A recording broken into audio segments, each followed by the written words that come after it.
The kiss at the airport curb lasted exactly 3 seconds. I counted. Tessa Rellan-Farrow had always been precise with her affections, measuring them out like pharmaceutical doses from her sales kit.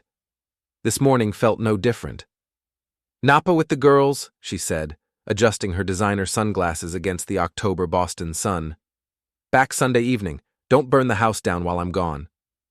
I watched her roll her Louis Vuitton suitcase toward the terminal entrance. The same suitcase she'd packed for Miami last spring, supposedly for a medical conference.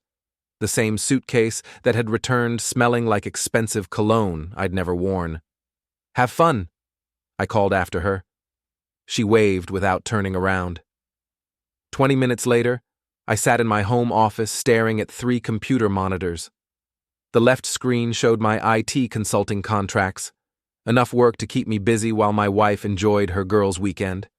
The center monitor displayed our joint bank account, recently lighter by several $1,000s for vacation expenses. The right screen showed something Tessa didn't know about, a tracking application connected to an AirTag I'd planted in her toiletry bag 6 weeks ago. The little blue dot that represented my wife's location moved through Logan Airport's terminals. I watched it pause at security, then proceed to gate B7. Southwest Airlines, Flight 1247. Destination, Sacramento, connecting to Napa Valley Regional. Except, that wasn't where the dot went. At 11:47 a.m., Tessa's location jumped to gate C12. American Airlines, Flight 891. Destination, Miami International Airport. I leaned back in my chair, a strange calm settling over me. After 15 years of marriage, I'd developed a talent for reading between the lines of Tessa's stories. The pharmaceutical sales job that required so many weekend conferences, the new workout routine that kept her at the gym until 9 p.m., the sudden interest in cryptocurrency investments she insisted on managing herself. My phone buzzed.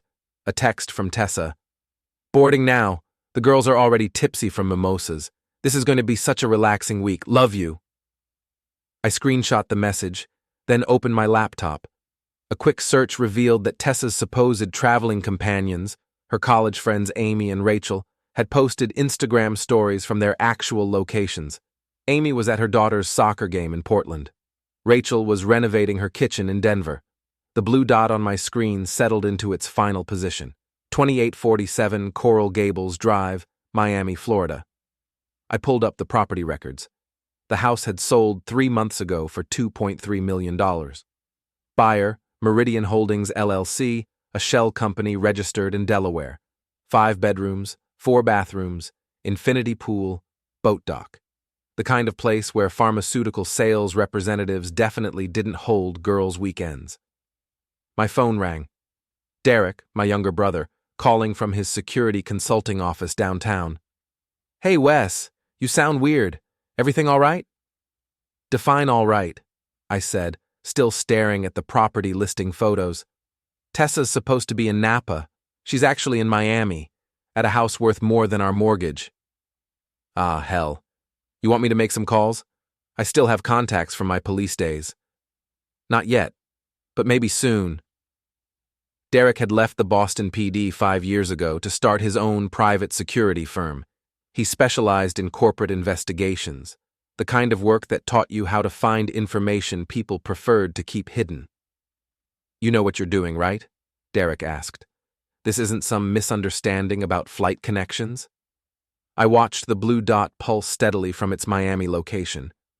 "No misunderstanding. She boarded a different plane to a different city, then lied about it. That's pretty definitive. Want some advice from your younger, wiser brother? Shoot. Document everything. Screenshots, receipts, records. Whatever's happening down there, you'll want proof." After we hung up, I spent the next 2 hours building a digital file. Screenshots of Tessa's location, bank records showing the cash withdrawals, credit card statements revealing charges at Miami restaurants and boutiques during previous business trips. A pattern emerged. 6 trips to Miami over the past 8 months, each one disguised as something else. By evening, I had enough evidence to confront her, but confrontation wasn't my style. I preferred preparation. I opened a new browser window and searched for private investigators in the Miami area. The third result looked promising. Rosie Martinez, former FBI financial crimes analyst, now specializing in asset recovery and marital investigations. Her website testimonials came from attorneys and insurance companies, serious clients with serious problems. I composed an email. Ms. Martinez, I need surveillance on a property in Coral Gables. Discreet observation, photo documentation, identification of occupants. Timeline, immediate. Budget, open. Please call at your earliest convenience. The response came back within an hour. Mr. Farrow, I can begin tomorrow morning. My rate is $150 per hour plus expenses. Initial retainer of $2,000 required. I'll call you at 9 p.m. to discuss specifics. At exactly 9 o'clock, my phone rang. Mr. Farrow, this is Rosie Martinez. I've done some preliminary research on the Coral Gables address you mentioned. Interesting property. Very interesting. How so? The shell company that owns it appears in several federal databases. Not criminal, necessarily, but the kind of financial structure that attracts regulatory attention. Cryptocurrency transactions, offshore routing, complex ownership chains. Someone's working very hard to keep money moving in untraceable directions. My stomach tightened. What kind of money? That's what we need to find out. I can have eyes on the property by tomorrow morning. Fair warning, if your wife is involved in something serious, this investigation could get complicated quickly. How complicated? Federal agencies complicated, asset forfeiture complicated, criminal charges complicated. I stared out my office window at our quiet suburban street. Tessa had always been ambitious, but I'd assumed her ambitions involved sales quotas and promotion ladders, not shell companies and cryptocurrency. Ms. Martinez, I need to know what my wife is really doing in Miami. Whatever it costs, whatever it takes. Understood. I'll be in touch tomorrow with initial findings. After she hung up, I poured myself 3 fingers of bourbon and sat in my leather chair, trying to process the day's revelations. This morning, I'd thought my biggest problem was a cheating wife. Now I was looking at something far more complex. The blue dot on my screen continued pulsing from its Miami location. Tessa was probably having dinner by the pool, laughing with whoever had drawn her into this elaborate deception. She had no idea that her husband, the boring IT consultant she'd married for stability, was about to become the most dangerous person in her life. I raised my glass in a mock toast to the computer screen. Enjoy your week away, honey. It's going to be your last.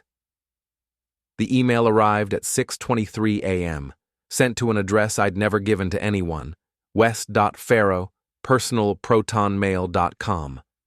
The subject line read, "We need to talk about Coral Gables." I'd created the encrypted email account 3 months ago during a moment of paranoia about Tessa's behavior. Now that paranoia seemed prescient. The message was brief. Mr. Farrow, my name is Jace Arnell. My wife Rhea Morick travels frequently for pharmaceutical sales. She's currently at the same address your wife is visiting. I think we have a mutual problem. Please respond if you're willing to share information. I stared at the screen for 10 minutes before replying, Mr. Arnell, I'm listening. What do you know about the Coral Gables property? His response came back immediately. More than I want to. Can we talk by phone?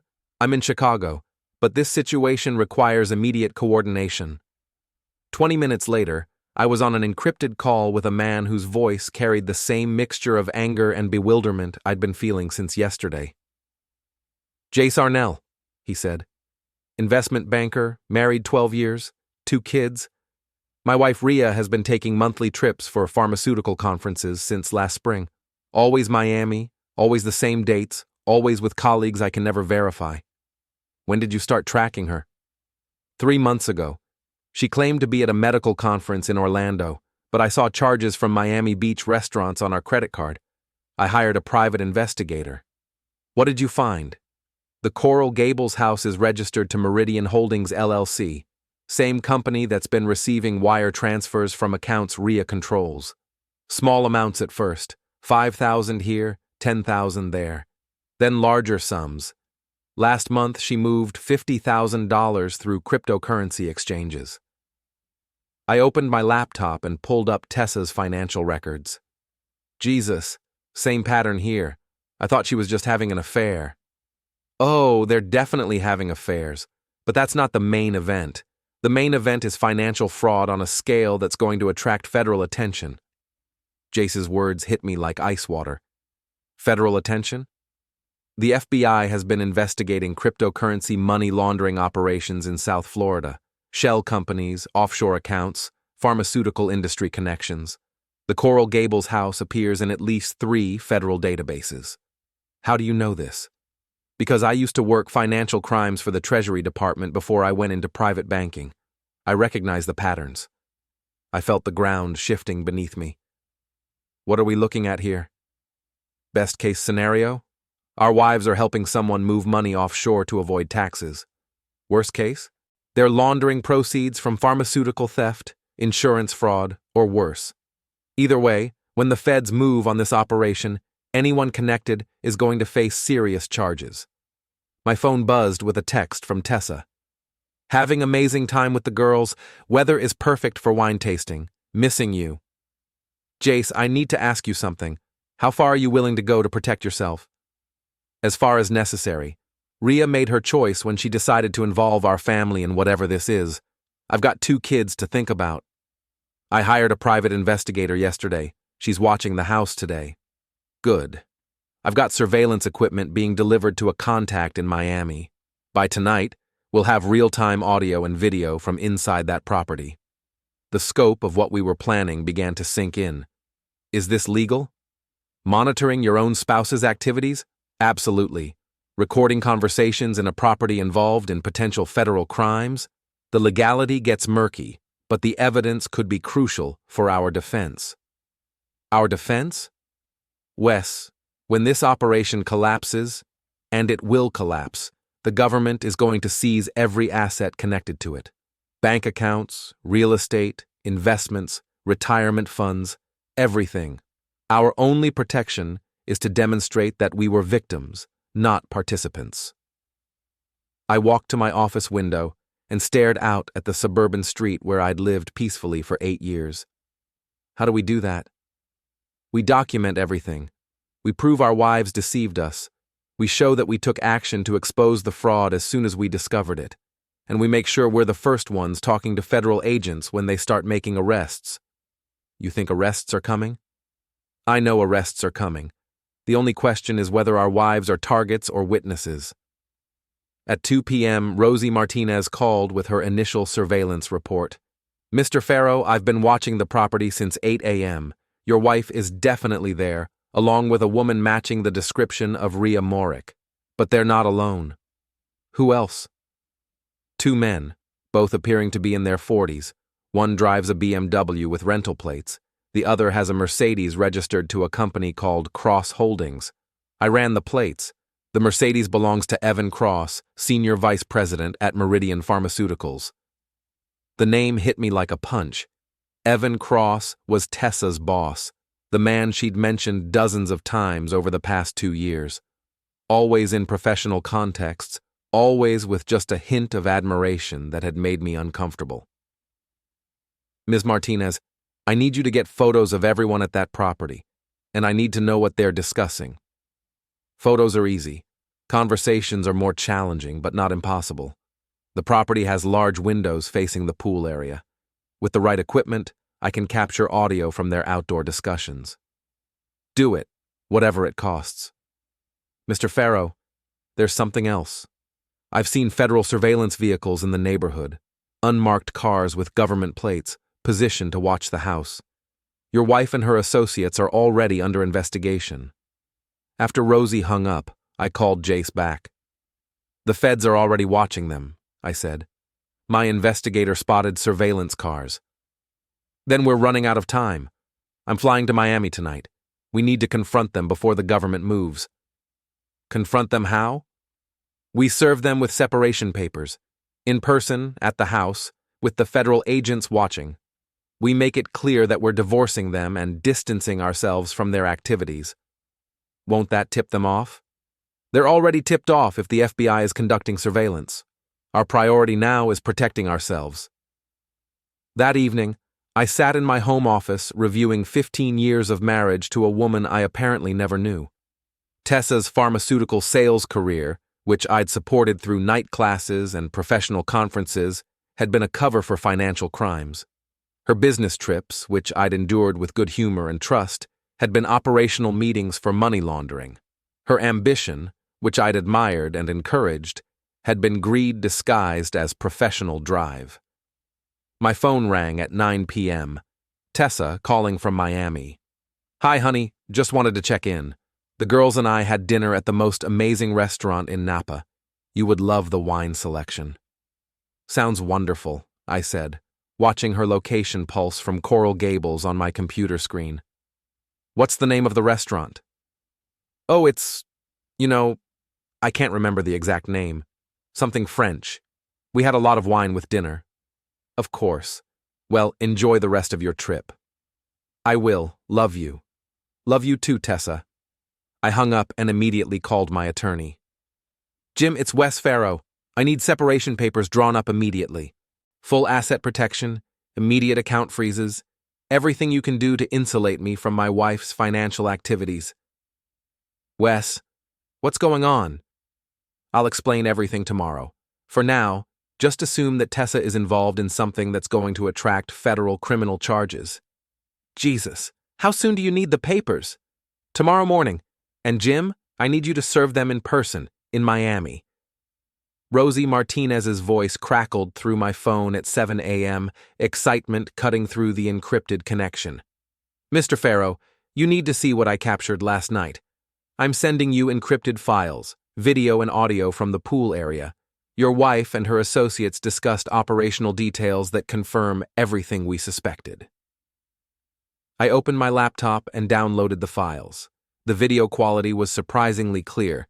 Tessa and Rhea lounging by the infinity pool while two men sat at a table reviewing documents. I recognized Evan Cross from his company photo, tall, silver-haired, wearing the kind of casual confidence that came with inherited wealth. The audio made my hands shake. "The Chicago transfers are complete," Rhea's voice, discussing financial transactions like grocery lists. "Jay still thinks I'm attending medical conferences. He's completely clueless." "Wes is the same way," Tessa laughed. "Boring IT consultant, nose buried in computer code all day. He has no idea what real money looks like." Evan's voice cut through their amusement. "Ladies, your husband's ignorance has been useful, but it won't protect us much longer. The federal investigation is accelerating. We need to accelerate our timeline." "What timeline?" Rhea asked. "Asset transfer completion by Friday. Then we disappear the shell companies and relocate the operation to Grand Cayman. Your husbands will wake up Monday morning to empty bank accounts and wives who never existed." I paused the recording, my chest tight with rage. They weren't just stealing money. They were planning to destroy our lives completely. The fourth voice belonged to someone I didn't recognize. "Cross, the pharmaceutical theft investigation is expanding. DEA agents raided our Phoenix facility yesterday. They seized shipping records going back 18 months. "Meyer, we discussed this," Evan replied. "The Phoenix operation was always temporary. The real value is in the cryptocurrency conversion system. As long as we complete the transfers before the government freezes the accounts, we're clean." Meyer. I made a note to research that name. I called Jace immediately. "They're planning to disappear by Friday," I said. "Complete asset transfer, shell company dissolution, relocation to Grand Cayman. Our wives think we're too stupid to figure it out." "Stupid?" Jace's voice carried dangerous calm. "We'll see who's stupid when federal agents show up at their door. There's more. They mentioned pharmaceutical theft, DEA raids, a Phoenix facility. This isn't just money laundering. They're stealing actual drugs." That explains the scale. Pharmaceutical theft generates millions in black market profits. They're not just moving money offshore. They're converting stolen goods to untraceable cryptocurrency. "Jace, we need to move faster than Friday." "Already on it. I'm at Miami International Airport. My attorney is meeting me at the Coral Gables house in 2 hours with separation papers for both our wives. We're going to serve them simultaneously. What if they refuse service? They can't refuse. And with federal agents watching, they won't dare cause a scene. I spent the next hour researching Meyer. Thomas Meyer, former pharmaceutical executive, currently under investigation for insurance fraud in 3 states. His Phoenix company, Desert Medical Supply, had been raided by DEA agents as part of a larger investigation into prescription drug theft rings. The scope of what Tessa had involved herself in was staggering. Not just money laundering, but pharmaceutical theft, insurance fraud, and conspiracy to defraud federal agencies. When the government moved on this operation, everyone connected would face decades in federal prison. My phone rang at 11 a.m. Unknown Miami number. Mr. Farrow, this is Special Agent Patricia Chen, FBI Financial Crimes Division. We need to speak with you immediately regarding your wife's activities. The moment I'd been dreading had arrived. Agent Chen, I'm willing to cooperate fully. In fact, I've been investigating my wife's activities myself. We know. We've been monitoring your communications with Mr. Arnell and your private investigator. We'd like to offer you an opportunity to assist our investigation. What kind of opportunity? The kind that keeps you out of federal prison. Can you be in Miami by this evening? I can be there in 4 hours. Excellent. We'll meet at the FBI field office at 6 p.m. Bring everything you've documented about your wife's financial activities. After she hung up, I called Derek. I need you to watch the house while I'm gone. And Derek? If anyone asks, I've been investigating Tessa's affair, not her financial crimes. How long are you going to be gone? However long it takes to save my life.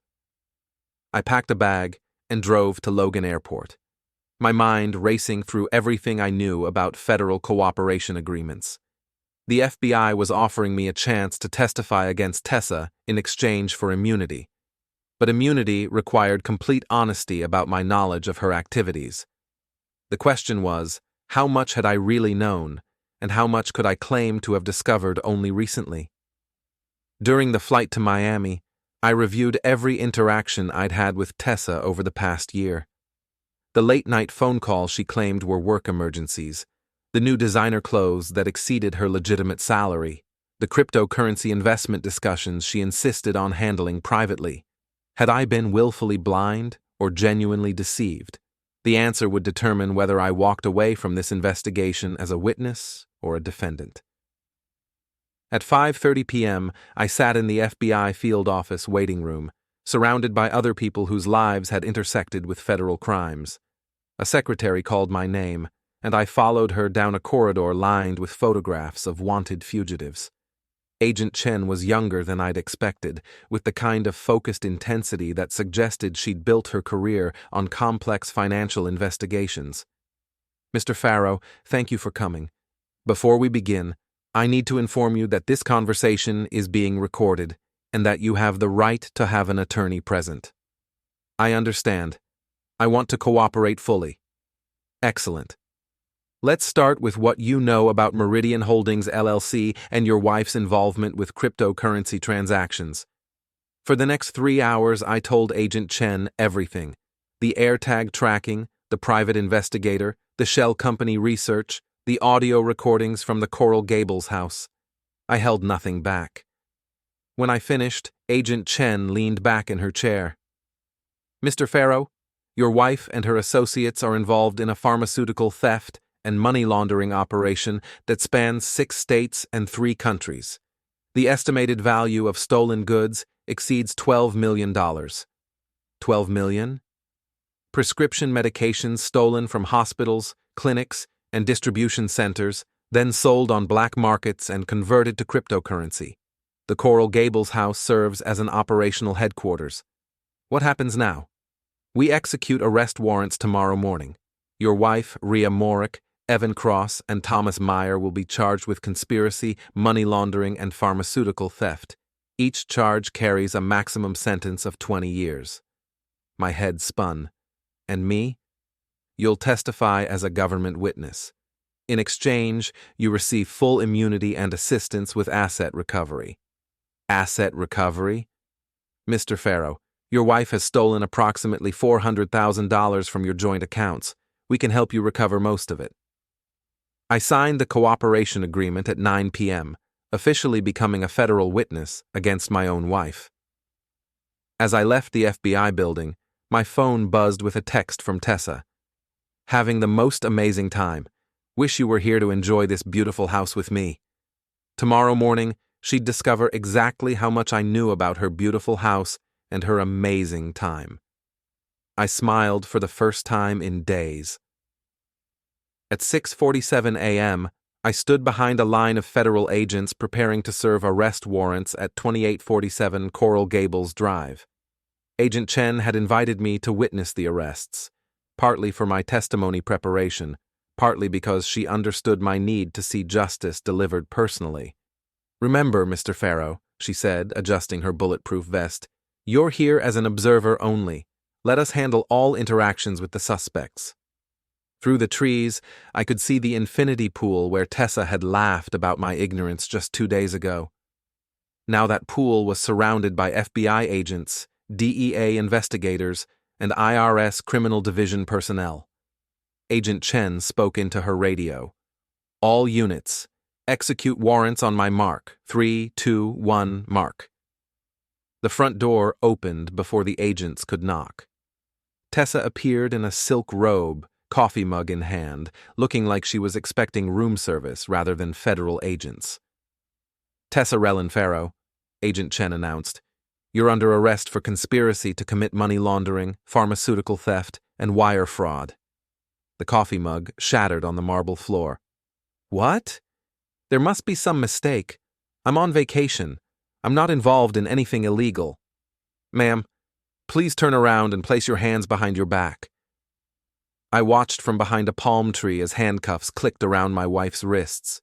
15 years of marriage reduced to a federal arrest in a silk robe. Rhea Morrick emerged from the house next, followed by Evan Cross and Thomas Meyer. Each received the same treatment: arrest, handcuffs, Miranda rights read with bureaucratic precision. "The house is secured," an agent reported.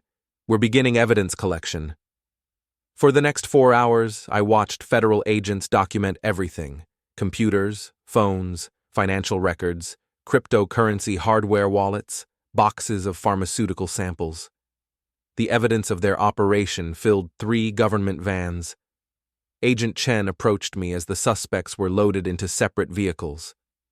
"Mr. Farrow, your wife asked to speak with you. You're not required to agree, but it might provide useful information for our case."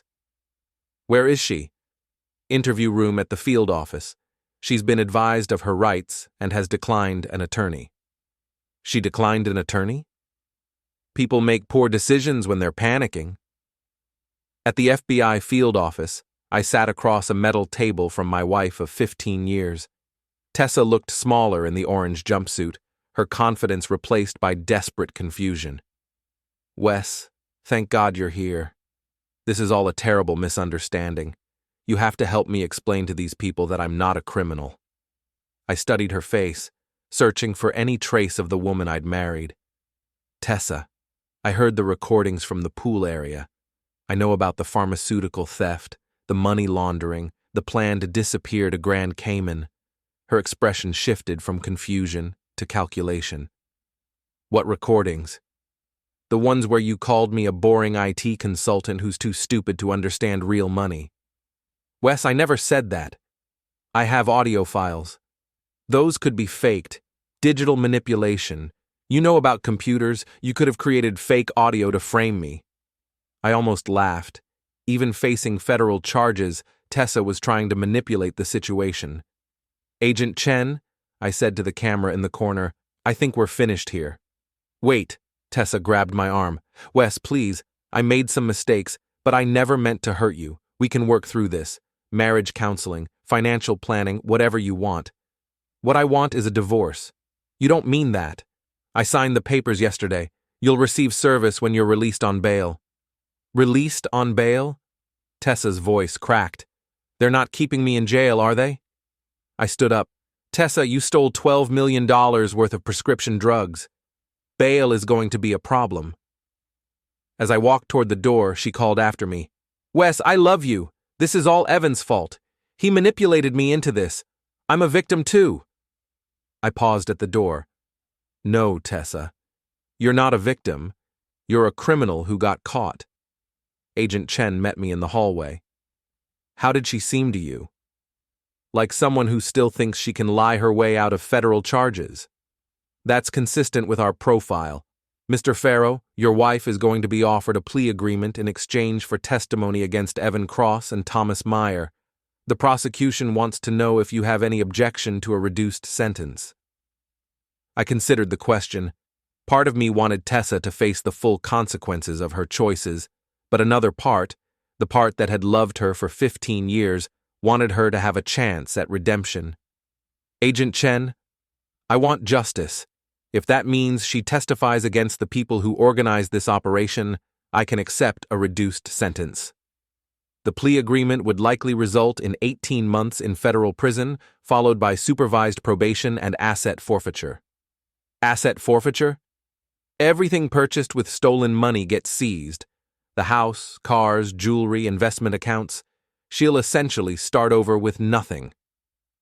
I thought about our house in Boston, the mortgage we'd paid together, the life we'd built over 15 years.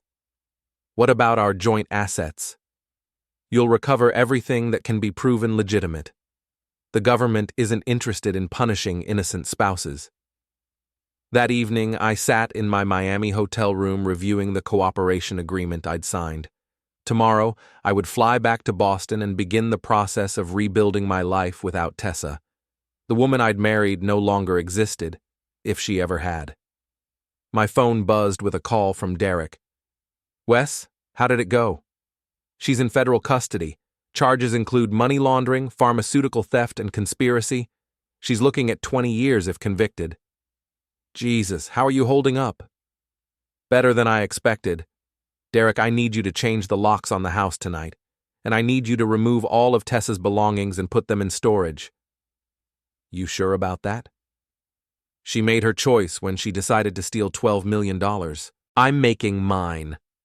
After we hung up, I opened my laptop and began researching divorce attorneys who specialized in cases involving federal crimes. The marriage was over, but the legal complications were just beginning. Outside my hotel window, Miami sparkled with the kind of wealth and opportunity that had attracted Tessa to this life. But wealth without integrity was just elaborate theft, and opportunity without honesty was just sophisticated fraud. I'd spent 15 years married to a woman who confused ambition with greed, success with crime, and love with manipulation. Tomorrow, I would start learning who I was without her. The cooperation agreement arrived by secure email at 8:23 a.m., 47 pages of legal language that would either save my life or destroy it. I sat in my Boston office 3 days after returning from Miami, reviewing the terms that would make me a federal witness against my own wife. The document was precise: complete immunity from prosecution in exchange for truthful testimony about Tessa's financial activities, asset recovery assistance for legitimate funds, protection from civil forfeiture of property purchased with legal income. But buried in Section 12 was the clause that made my hands shake. Witness acknowledges that any false or incomplete testimony will void this agreement and result in immediate prosecution for all applicable federal crimes. My phone rang. Agent Chen, calling from Miami. Mr. Farrow, have you reviewed the cooperation agreement? I'm reading it now. Section 12 concerns me. Standard language. As long as you're completely honest, you're protected. What if I discover information I forgot to mention during our initial interview? Contact us immediately. The agreement allows for supplemental disclosure, but only if it's voluntary and immediate. Agent Chen, there's something I need to tell you. Silence on the line. 3 months ago, Tessa asked me to help her set up cryptocurrency wallets. She said she wanted to diversify our investments. I helped her create the accounts. Mr. Farrow, Why didn't you mention this during our interview? Because I didn't understand the significance. I thought she was making legitimate investments. Did you have access to these wallets? Initially, yes. She changed the passwords later, said she wanted to manage the investments herself. We need you to return to Miami immediately. This information could be crucial to our case. 6 hours later, I was back in the FBI field office, this time with my attorney present. James Morrison had handled my divorce paperwork and asset protection, but federal cooperation agreements were outside his expertise. Agent Chen, Morrison said, my client is concerned about the scope of his potential liability. He assisted with cryptocurrency account setup, but had no knowledge of illegal funding sources. Mr. Morrison, we're not interested in prosecuting innocent spouses who were deceived by their partners. We are interested in recovering stolen assets and prosecuting the people who organized this operation. Agent Chen opened a laptop and showed me screenshots of cryptocurrency transactions. Mr. Farrow, these are the wallets you helped create. Over the past 6 months, they received transfers totaling $1.2 million from accounts connected to pharmaceutical theft. Your wife then moved this money through a series of exchanges to obscure its origin. I stared at the transaction records. I had no idea. We believe you, but we need your help accessing these accounts. Your wife has refused to provide the current passwords. I don't have the passwords either. But you understand the security setup, recovery questions, backup procedures, the initial architecture you created. I spent the next 4 hours working with FBI computer specialists to recover access to Tessa's cryptocurrency wallets. The process felt like archaeological excavation, digging through layers of security I'd helped create, now used to hide evidence of my wife's crimes. When we finally gained access, the scope of the theft became clear. Tessa hadn't just stolen money, she'd been systematically looting our joint accounts, our retirement funds, even our mortgage escrow account to fund cryptocurrency purchases. Mr. Farrow, Agent Chen said, reviewing the recovered data, your wife stole over $600,000 from your legitimate accounts to purchase cryptocurrency with stolen drug money. $600,000. She was using your clean money to buy cryptocurrency, then using cryptocurrency purchased with stolen money to fund the Miami operation. It's a sophisticated laundering technique. My attorney leaned forward. Agent Chen, this makes my client a victim of theft, not a participant in money laundering. Agreed. Mr. Farrow, we're adding identity theft and spousal fraud to your wife's charges. You'll recover most of your stolen funds through asset forfeiture proceedings. That evening, I called Derek from my Miami hotel. How bad is it? He asked. Worse than I thought. She didn't just steal from other people, she stole from us. Our retirement account is empty. The mortgage escrow account is empty.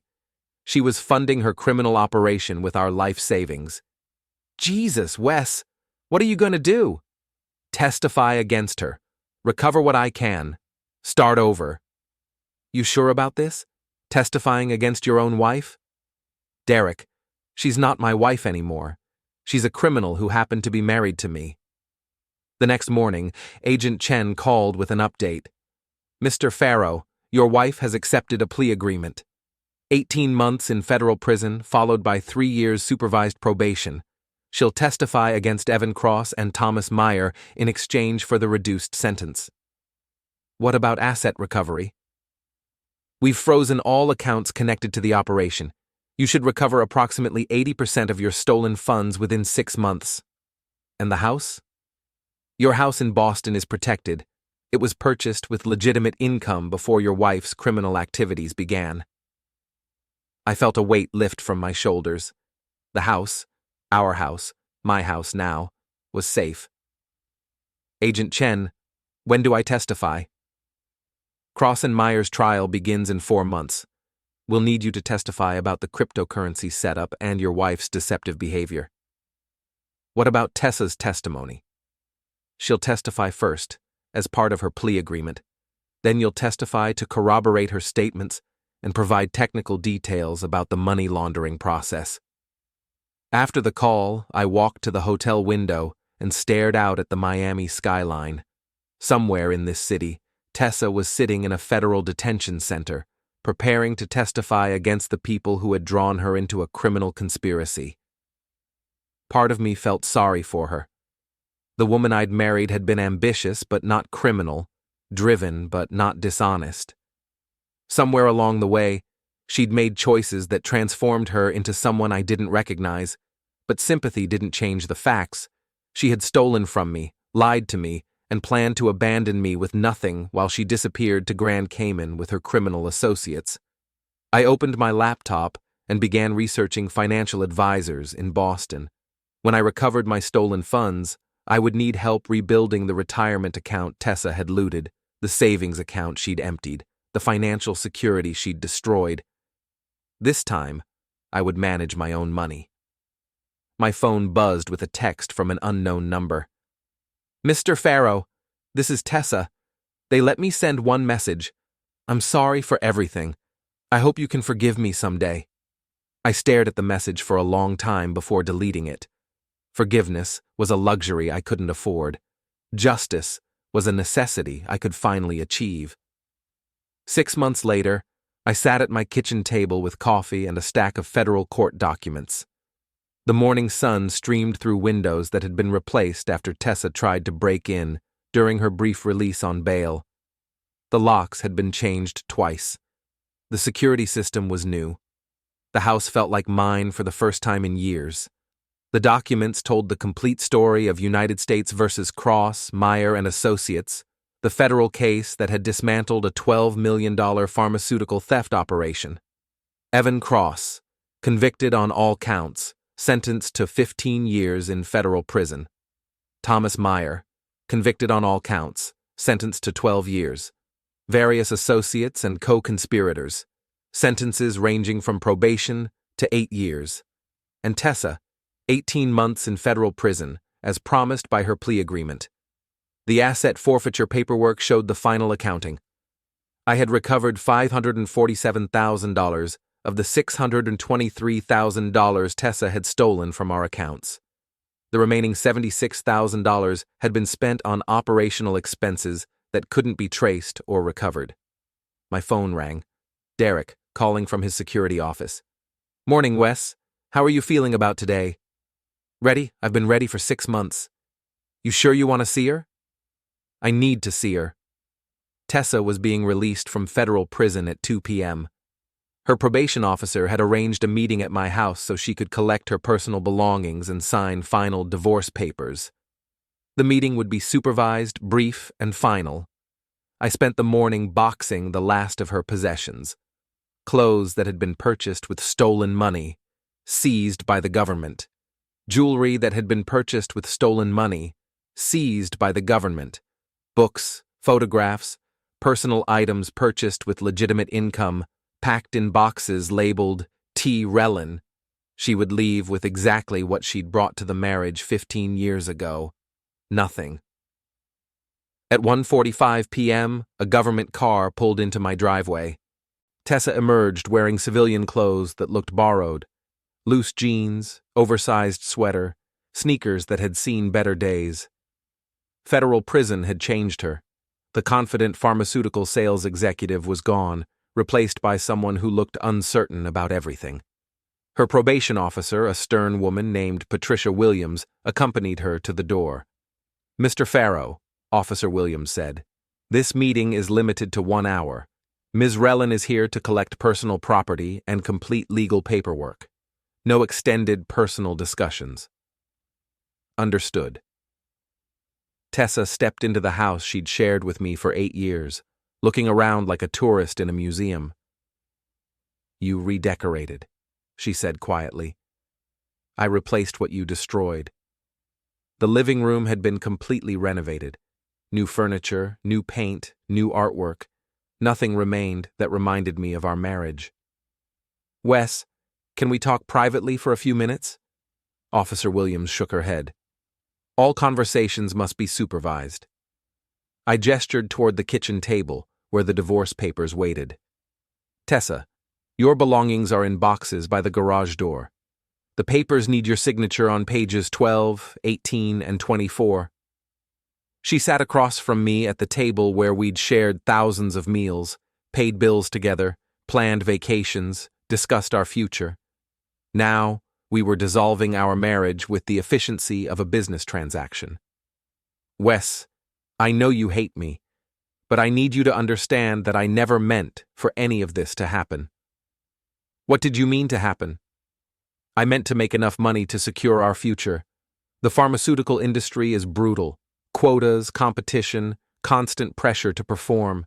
When Evan offered me a chance to make real money, I thought I could do it temporarily and then go back to legitimate sales. You stole over $600,000 from our accounts. I was going to pay it back. With money stolen from hospitals and clinics.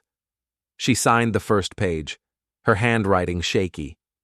Evan convinced me that the pharmaceutical companies were the real criminals, charging desperate people thousands of dollars for medications that cost pennies to produce. He said we were just redistributing wealth from corporate profits to people who needed help. Did you help people, Tessa? Or did you help yourself to a house in Coral Gables and a plan to disappear to Grand Cayman? She signed the second page without answering. I testified at your trial, I continued. I heard the evidence. You weren't redistributing wealth to help people. You were stealing medications and selling them on black markets for personal profit. I know. You weren't planning to pay back our stolen money. You were planning to empty our accounts and abandon me with nothing. I know. She signed the third page, completing the divorce. Tessa, I have one question for you. When did you decide that I was disposable? She looked up from the papers, her eyes red with tears I didn't trust. I never thought you were disposable. You called me a boring IT consultant who was too stupid to understand real money. I was trying to impress Evan. I was trying to fit in with people who made me feel important. By betraying the person who actually loved you. Wes, I did love you. No, you didn't. You loved the security I provided while you planned to steal everything and disappear.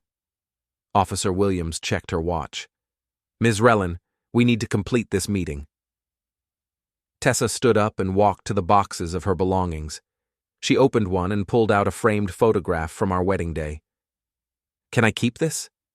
It's your property. She tucked the photograph into her purse, then looked around the house one final time. Wes, what happens now? Now you serve 3 years of supervised probation.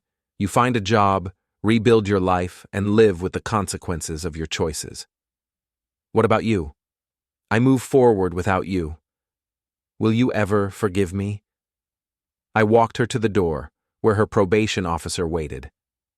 Tessa, forgiveness isn't something you get to request. It's something you earn through changed behavior over time. Right now, you haven't earned anything except the consequences you're facing. She nodded and walked toward the government car. Wes, she called back, I am sorry for all of it. I watched the car disappear down my street, carrying away the last remnant of my marriage to a woman who had chosen greed over love, crime over honesty, and betrayal over loyalty. Inside the house, I poured myself a bourbon and sat at the kitchen table with the signed divorce papers.